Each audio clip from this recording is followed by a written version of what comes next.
મહાનગરની અંદર દીકરા કે દીકરીઓ જે રહે છે એને રસ્તો બદલી જવા માટેના ખૂબ મોટા ચાન્સીસ રહે છે અને પછી જ્યારે 2-4 વર્ષ એમાં કાઢે પછી એના વાલીઓને ખબર પડે છે કે આ તો કાં તો ભણતો નથી અથવા તો એની દિશા પલટાઈ ગઈ છે, ત્યાં એની ઉપર કોઈ અંકુશ હોતો નથી।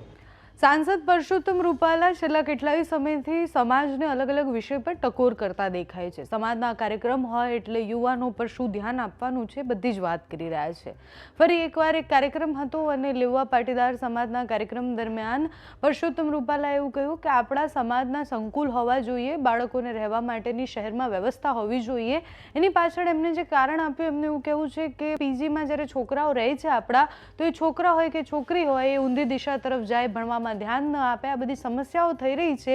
એટલે પીજીમાં મૂક્યા પછી જ્યારે બાળકોને મૂકી દે એના પછી 1-2 વર્ષ પછી મા બાપને ખબર પડે છે કે શહેરમાં રહીને એ લોકો શું કરી રહ્યા છે। એટલે આપણે આ વિષય પર ગંભીરતાથી વિચારીએ અને આપણા બાળકો માટે વ્યવસ્થા કરવી જોઈએ।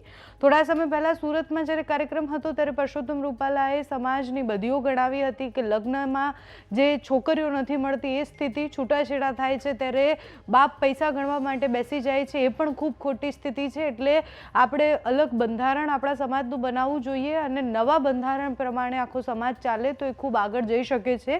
બીજા બધા સમાજ ખૂબ આગળ નીકળી ગયા, પાટીદારો ત્યાંના ત્યાં છે એવી વાત એમણે સુરતના મંચ પરથી કરી હતી। ફરી એકવાર જ્યારે પાટીદાર સમાજના આગેવાનો સામે બેઠા હતા અને પરસોત્તમ રૂપાલાએ સમાજના યુવાનો અત્યારે કઈ દિશા તરફ જઈ રહ્યા છે એ વિષય પર વાત કરી છે, તો પરસોત્તમ રૂપાલા શું કહી રહ્યા છે તે સાંભળીએ। આ દીકરા દીકરીઓ પેઇંગ ગેસ્ટ તરીકે રહે છે, આ એક મોટો એક ઉકેલ છે, પણ આ પેઇંગ ગેસ્ટ તરીકે મહાનગરની અંદર દીકરા કે દીકરીઓ જે રહે છે એને રસ્તો બદલી જવા માટેના ખૂબ મોટા ચાન્સીસ રહે છે અને પછી જ્યારે 2-4 વર્ષ એમાં કાઢે પછી એના વાલીઓને ખબર પડે છે કે આ તો કાં તો ભણતો નથી અથવા તો એની દિશા પલટાઈ ગઈ છે, ત્યાં એની ઉપર કોઈ અંકુશ હોતો અને એવા સંજોગોમાં દીકરાઓને માટે પણ મુશ્કેલી ઊભી થાય છે અને દીકરીઓ માટે તો બહુ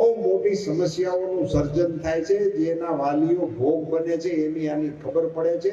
એટલે દીકરીઓ માટેની તો સમાજની જો છાત્રાલય હોય એ અનિવાર્ય જરૂરિયાત છે। એટલે હું સમાજના તમામ આગેવાનોને અને દાતાઓને આગ્રહપૂર્વક વિનંતી કરું છું કે ક્યાંય પણ કન્યા છાત્રાલય બનાવવા માટેની આહલેખ કે ટેલ તમારી સામે આવે તો તમારે આપવાના તમામ દાનોમાંથી આગળ વધી અને પ્રાયોરિટી આ છાત્રાલયને આપો।